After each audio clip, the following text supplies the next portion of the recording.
We are in the presence of the Master. It is such a privilege for me to have the opportunity to introduce someone I really admire. Sam Tsemberis is a psychologist. He is the founder of Pathways to Housing in New York City, which in 1992 pioneered a radical idea that, as you all know, because you're in this field, for a long period of time, the thinking was that clients could only get housing when they were ready, when they had a handle on their substance abuse, or when they were taking medication for their behavioral health challenges, or whatever it was that was an obstacle. They had to conquer the obstacle before they could be housed. But what Sam Tsemberis pioneered and revolutionized was the concept was that the biggest obstacle for these clients was they didn't have housing. And that the first obligation of this people-serving business that we're all in was to identify housing.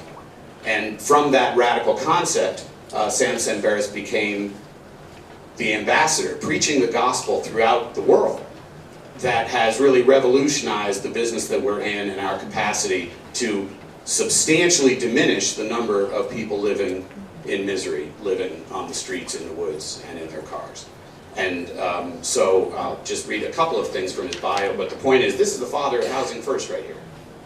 He is a clinical community psychologist, began his work in homelessness in the late 1980s, founded Pathways to Housing in 1992, created the consumer-driven Housing First model. He serves on the faculty of the Department of Psychiatry at Columbia University Medical Center, as well as directing Pathways to Housing. This is the annual book camp in Montgomery County.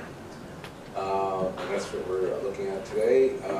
The veterans reaching functional zero. Here is the celebration. And this map is also probably very familiar to those of you who work in homelessness, and it has a kind of a graphic of all of the different types of people experiencing homelessness, and there is an intervention for each of the different levels. There are many different things that we need to do for different kinds of people. Most of the work around ending chronic homelessness really is talking about a rather small percentage of people who are homeless but have created an enormous amount of challenge to the system because they have taken up, as we know, a disproportionately much larger share of the resources in every community. One of the unspoken and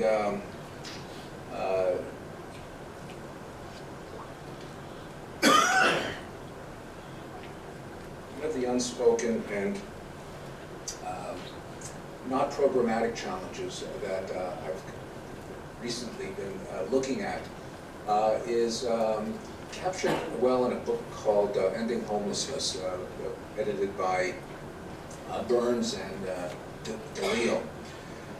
And DeLeo is a professor of humanities and history, and he looks at attitudes and values, particularly the kinds of attitudes and values that have frustrated scientists and policymakers in the past as they were presenting new ideas or solutions that ran counter to deeply held traditional beliefs. And he asks the question, do we have such deeply held attitudes and beliefs about people experiencing homelessness? And he comes up with three or four different attitudes and values that have actually stood in the way, not only today, because the problem with these things is that they are not necessarily things that we talk about or things that are ultimately visible. They are things that run counter to the rational presentation and yet are driving a lot of the thinking and planning under the surface. The first one he talks about is, for example, attitudes towards poverty. Our attitudes towards people who are poor didn't come from yesterday. They root back to before the establishment of the colonies, paupers' prisons in England. The values about people in poverty somehow having brought it upon themselves. what Delio calls beliefs and bigotries towards people in poverty that we have unconsciously internalized, not even on a rational basis. These are almost cellular to many of us, to the people in the public, which then the public sort of drives public policy and influences political decision.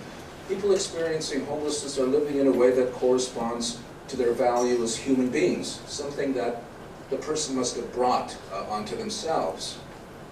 Another unspoken issue, and this has to do with representativeness and with the ability to influence public opinion, is that for the most part, homelessness remains an invisible phenomenon. People are kept out of sight in shelters or in settings that are not in the way. I mean, we do have the random people who are on the street or highly visible, but that is actually a small percentage, and most people are safely out of sight. In a county like this, for example, you know, many of the people who are tending to those lovely homes or the lawns or the kids or any of the chores don't live in the same county where they work. And similarly, keeping people who are homeless out of sight also conveniently keeps them out of mind and allows us to kind of continue in a kind of a denial. Not this group, but I'm talking about public attitudes. I mean, for us, this is sort of front and center, but I'm trying to articulate some of the things that have kept us from doing more than what we have, we're able to do. We have a long history of this from, you know, people right now in the new Jim Crow. We have an enormous amount of, you know, minority men primarily in the prison system, out of sight, out of mind. So it's not only historical; it's current and affects many different areas. The other part of out of sight, out of mind, it was highlighted by Paul Toro, who's a community psychologist, who was recently talking about the representation of people who are homeless in the media. And he graphed something that was based on his results of looking at 4 of the national newspapers, nationally syndicated newspapers, the Los Angeles and New York Times, Chicago Tribune, and a 4th, whose name escapes me right now. But he looked at the data on the number of stories published in those papers from the period of 1970 to 2015. And as you would expect, before 1980, from 1970 to 1980, there are no stories on homelessness because we didn't have homelessness as a national issue. We didn't have homelessness. I know for some of you who are 30 or under, that might be new, that you know, homelessness does not come with the landscape, that homelessness really was the result of very poor federal policy starting in the 1980s, early Reagan, supply side economics, trickle-down theory, corporations are people, you know, welfare. It's not like it started there, and we can solely credit Ronald Reagan as the architect of homelessness, which he is actually credited as in a very PBS documentary about his life. And I thought it's good that he's getting the credit. But the credit belongs to the other administration since then, because we haven't actually changed the fundamental federal policy in its investment to building affordable housing. It has never gone back to where it was pre-Reagan days and remains woefully low.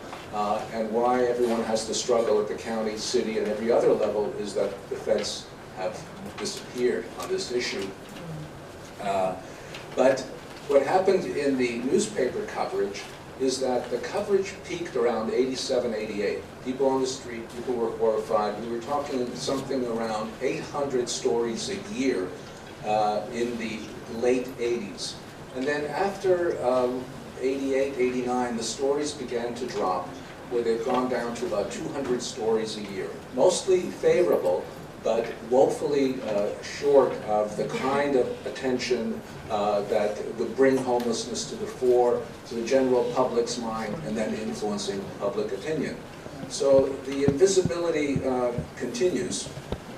And you know, it's another part of our job is not only to do the job, but to also advocate for the people that we work trying to help. The third attitude that DeLeo talks about is the cultural myth, a little subtler and not so clearly spelled out, but we all live with the idea of what makes success and the ladder of success. And if you're succeeding, it must be you're doing something better than somebody else. There is a kind of an inherent competition in that. And for the people who are experiencing homelessness, or the poor, the people that we see as not succeeding in that conventional way, they occupy the bottom rung of that ladder, and that sort of establishes the order, social order in a way, and they play a subtle role in affirming that success is about doing better, hard work, pulling yourself up by the bootstraps, and encouraging some of those ideas which feed back to, oh, well, if they're at the bottom, it's because they are not working as hard or doing as much as they could be. And some of those are reflected in conversations about how to do reform. People are opposed to increasing minimum wage or talking about affordable housing as if all people who are making less money have to do is just work more. And the final one, of course, is the more conventional one about public perceptions in general. And when we pass people on the street, and as we and our children now have learned to do, to walk by people who are homeless, and and also to regard them often as either intoxicated or somehow psychiatrically disturbed, or some label, or they don't really need the money, or whatever it is that we say with our inside voice that allows us to walk by another human being without stopping and being outraged that they're there or offering to help them. So they're there, these attitudes are there, and they're quite prevalently, and they're not just personal, they're also from a policy perspective. I wanted to see if I can find the slide. It's just a background to try and describe the system as usual.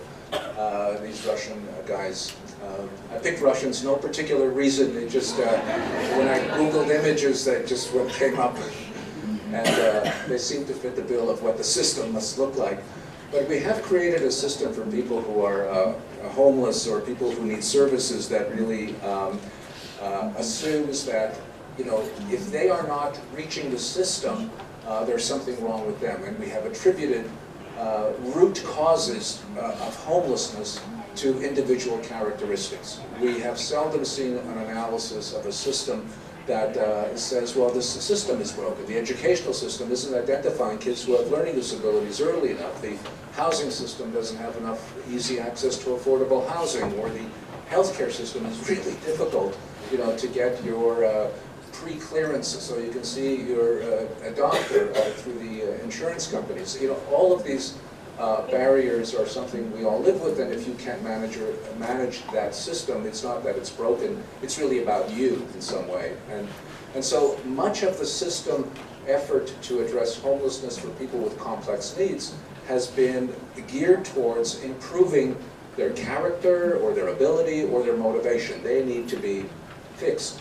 Nowhere more visible was this policy in plain sight than under the Bloomberg administration in New York City, late 2000, 2006 to 2009. I just want to tell you about this particular policy change because I thought it was instructive because the Bloomberg administration in particular was known to be a very smart administrative group and hired some of the best people to kind of run policy. And on the issue of homelessness, they didn't do well. They did very, very poorly, in fact. And one of their signature programs was something that had to do with helping families leave the New York City shelter system. They were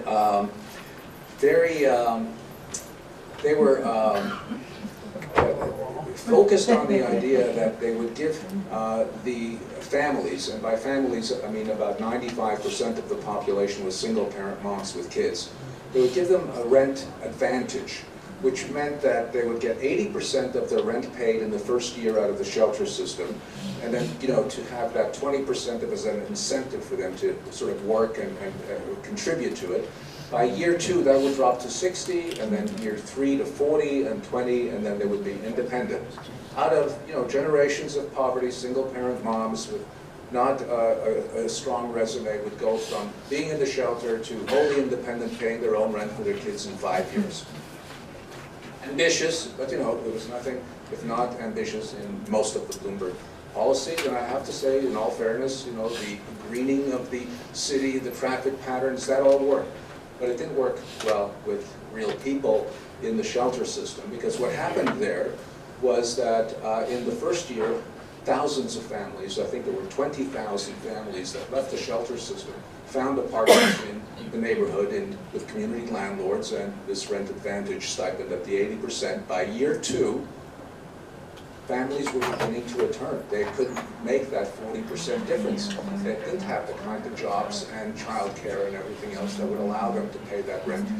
By the end of year 2, so many had returned that by year 3 they closed the program. And you know, it's instructive. One of the people that's interviewed, this is covered, by the way, in an excellent essay by a man named Ian Fraser, who writes quite a lot for the New Yorker, but he wrote this piece called The Crisis of Homelessness in New York City, where he talks about homelessness, not only this example, but from the, you know, the early Koch administration and the right to shelter on to Rudy Giuliani and putting people who are homeless in jail, and all of the different ways the mayors have tried to solve homelessness. But Ian's essay is terrific, and also in this essay he's following this one family in particular through this system, and it's a woman and her daughter. Her daughter is about 7 years old. The woman's name is Christina. And Christina is she's like a home health attendant, and her job is to work with kids who have terminal illness. And so she is doing a lot of house calls and taking care of the kids and the families. And one of the children she's taking care of had leukemia, and after a year and a half, the child died. It was a little girl who was close to age to her daughter, and we don't know what happened. It's not a clinical story, and you know, Ian says that Christina couldn't go to work. She stopped working after this child died, and in a very few weeks she couldn't pay the rent, and there he meets her. She's in the shelter system. She's been there a year, because, oh, by the way, you have to wait a year to get that 80%, because you don't want to make it too easy for people to just leave their apartments and go with their kids and stay in the shelter for a year so they can get an 80% ticket out. That's, by the way, that was called, and it's still called today by economists that plan these things, the perverse incentives of the poor. Because the poor, you know, they would do anything to get away with things in the system. Anyway, so they design it in such a way that it's not that easy to get out that 80%. So she has to spend a year in with her daughter, and she's showing Ian, because she doesn't quite get what his angle is, and she thinks he's some kind of a monitor. He's asking her all these questions, and she's showing him her completing her treatment plan workshop that she had to take mandatory in order to stay in the shelter. How to manage her anger. It's amazing that she could in the shelter in order to go to the next step. Relapse prevention, and all of these kind of character improvement courses that she could probably teach, but she's now being subjected to in order to leave that system. And I present this example because it's a microcosm of how is it that so many smart people can get something so wrong? And I think what drives it is the view of the person you're trying to help. You know, if you see people, and that's what the whole point of these attitudes and values are, and why we need to examine them for ourselves. Where are we coming from? Because if your view of people is that they need to be pushed, they need to be motivated, that they should just work harder and make it on their own, you will, without articulating those values, you will design one kind of program. If you think people have had a bad break, there's a lot of complexity and poverty and systems that aren't working, and we need to help people find their way back into society, back into culture, back into our communities, you would design a different kind of program. And you may never speak about those values, but the values that are the foundation of your program actually affect the design. And that's why it is worth paying attention to. Second thing that we've had in homelessness that continues is an attitude at the policy level around the type of housing and the types of programs that we build. We thought people needed, 724 supervision. We thought that people were not as able as we have found, and a lot of these were also designed prior to the Olmsted Supreme Court ruling that is really now advocating for a much less restricted environments and having people with disabilities live among us in the community and have access to all of the things that we do. The scale, of course, of the funding has never been close to replacing the some 350,000 units that we were building every year pre-Reagan. We've barely built 300,000 units since Reagan in supportive housing. It's not been anywhere close to what we've needed. There is an unpopularity about assigning Section 8 vouchers, sort of congressionally. Congress likes to pass budget, and I welcome George's comments on this. They like to pass one-time funding, so that this budget applies to this year. And that's why people love to build things, because here's the money as a one-time allocation. If you commit to 70,000 vouchers like they have at the federal level for veterans, that's a commitment that's ongoing for 10 years. And that it just doesn't run well in a budget debate. So there's a kind of a bias or a tendency to have everything done on a year-by-year basis. And in fact, you might have been better served with long-term planning. And the third thing that's really hard around homelessness, and now what this Veterans Initiative has shown, is that you can do well with vouchers, but they're not plentiful, and everybody loves to build a building. It's really sexy to build buildings. It has a name, everybody benefits. There are architects that benefit, there are designers, there are developers, there are tax credit syndicators, bankers. It's a community deal. It's a great business deal, and it works well enough, but it's too expensive, and it's too small, and it's too slow. But that's been a bias that we've had around not moving things to scale quickly enough. I mean, we need all kinds of housing, but we don't have enough of the kind that makes things happen quickly. So I'll get to one example, sort of at the national. You already know this locally about how well you've done with the veterans. I want to point out just some of the things that the VA has had to overcome in order to succeed with this HUD-VASH approach on a national level. When they initially rolled it out, they had a very hard time because, as you know, the VA is 135 medical centers across the country. It's really a huge, rather incredible hospital system that's all about the health care for veterans. It's the closest thing that we have to, well, now, Bernie's made it legal to say socialist in this country. It's the closest thing to socialized medicine we have. If you're a veteran, you go to the VA and you get everything for free, and it's really a great system. But when they came up with this challenge of having to house some estimated 70,000 homeless veterans nationally, that was a whole other challenge. Homeless veterans were not going to the VA. The homeless veterans were in the community, for starters. They had to figure out ways in which the veterans would be accessed by clinicians that were trapped inside of offices waiting for them to show up. It was a kind of a deinstitutionalization of the VA. There was also this issue, and this also applies to HUD, the targeting. Everyone should have access. And so now we're talking about, no, we're going to prioritize people. We're going to target those who are chronically homeless, and we're going to give them priority in everything, because they're the most vulnerable, and that's what we're going to do. That doesn't fly well in government systems, but it's exactly what needed to be done. And in all of the competing, youth, family, and everyone else, there had to be a prioritization if we're going to do this year. Some of the homeless veterans, I worked a lot with the Los Angeles VA, have been out there since the Vietnam War. Many of the veterans have been out there 30, 40 years. So the targeting, the priority, leaving the office to go to the streets and find and do outreach, and then once housed, having to make house calls. It was a completely different practice than what the VA had been used to. And yet all of those things had to happen. They had to learn how to work with community partners and community landlords. There was an enormous amount of change that was required in the staff attitudes and expectations. And for those of you that have worked in the hospital system,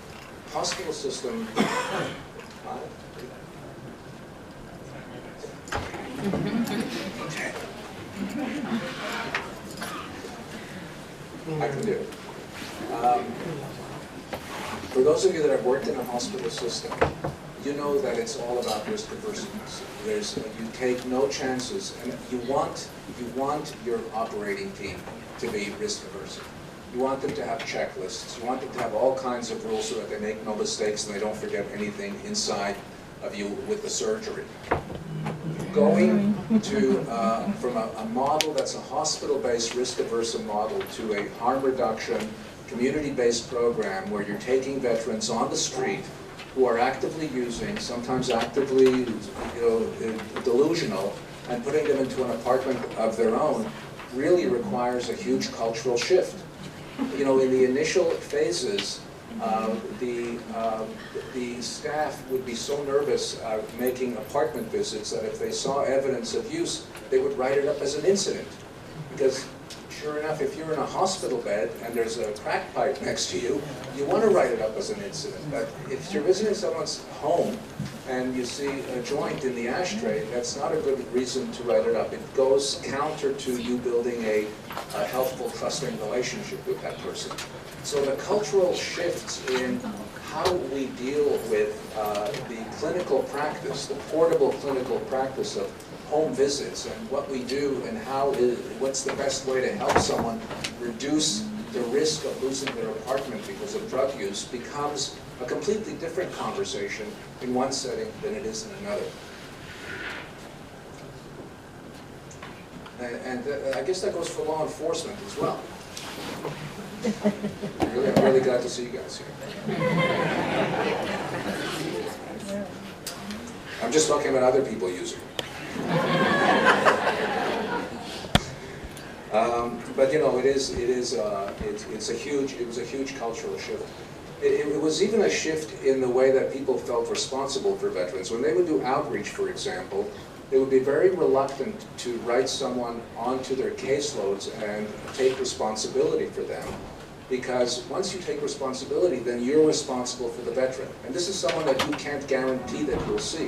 So there was a reluctance to sign people on because they were not sure they'd be able to be accountable for them.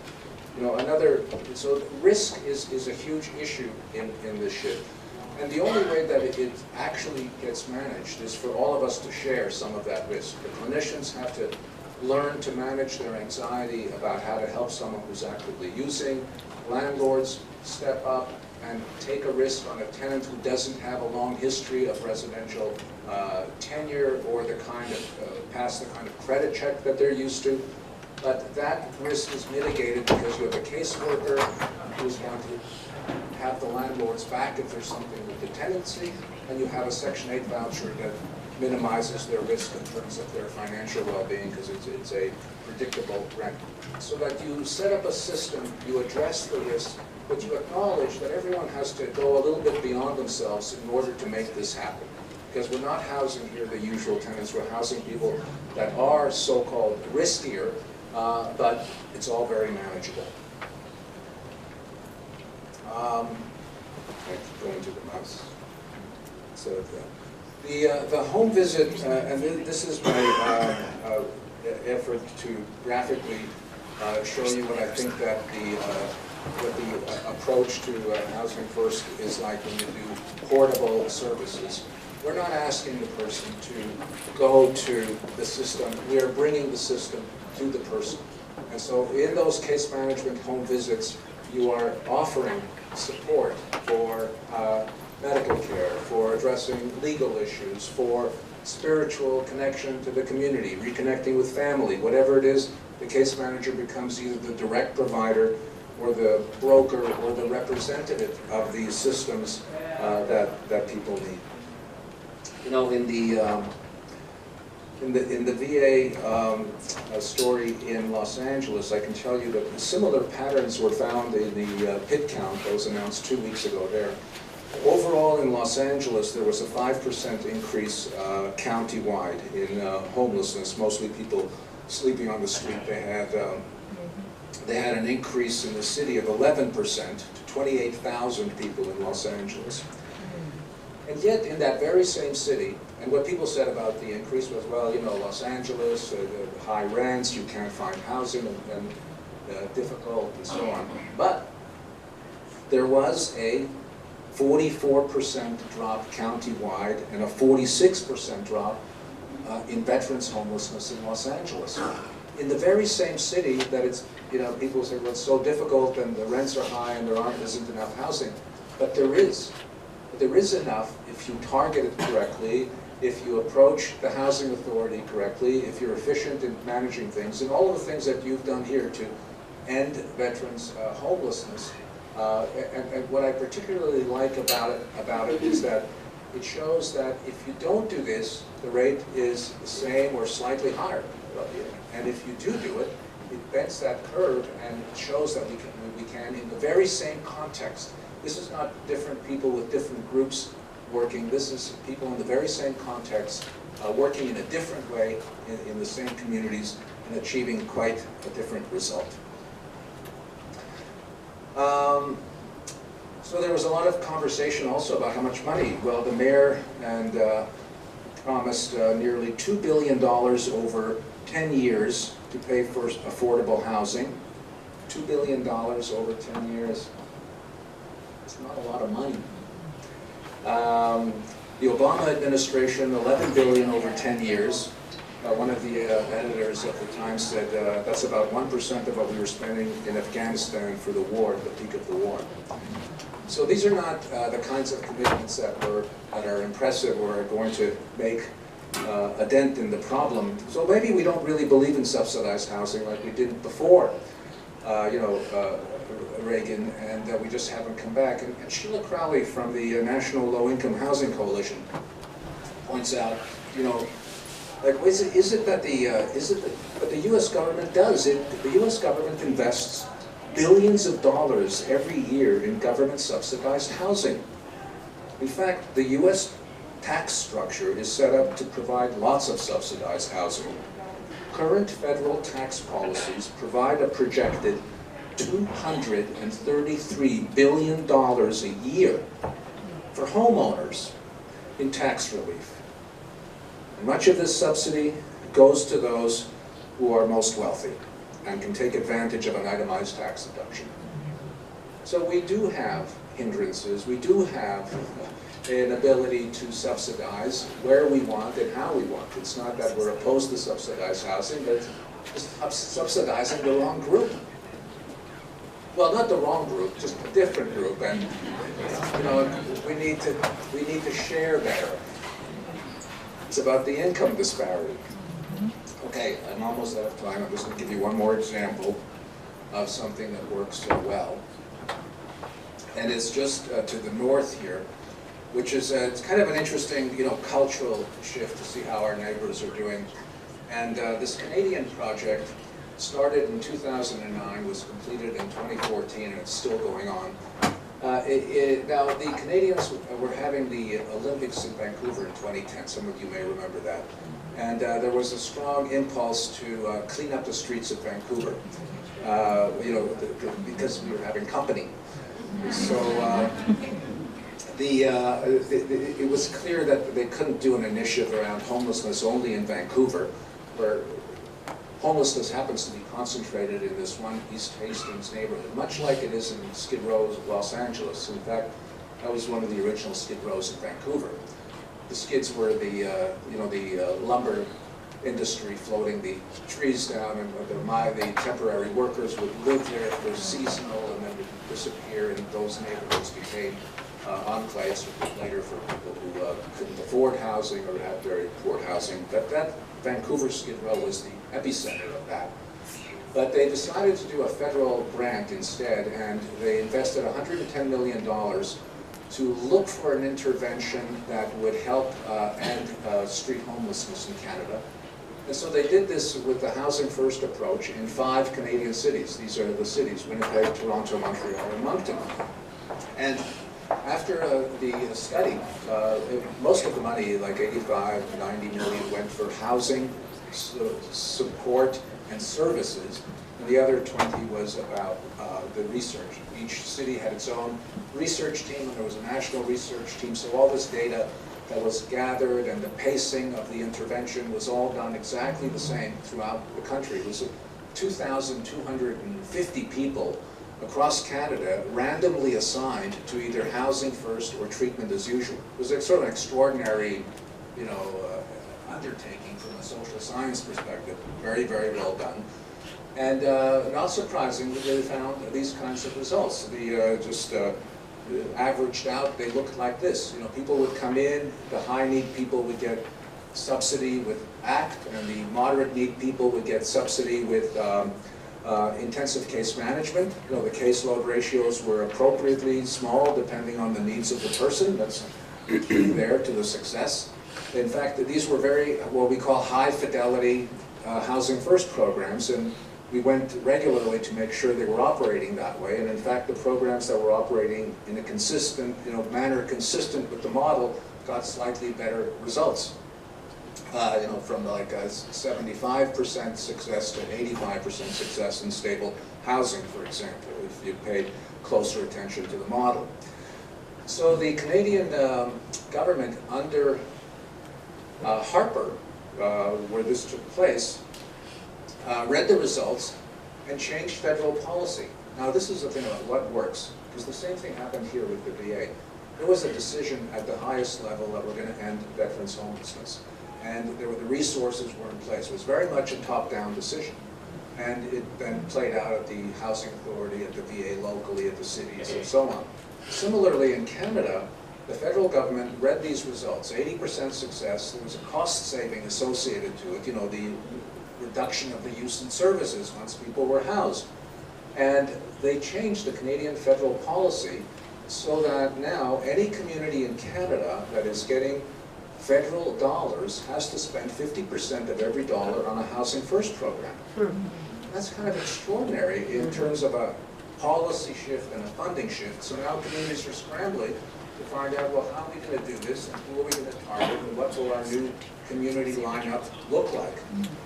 The new Canadian government that came in, the cool Justin Trudeau government, also missed a moment on this, and they committed in their 2016 budget $2.3 billion over 2 years to address homelessness. So, I'm saying, there's cultural differences in saying it's just us deciding, and it's up to us to kind of make this happen.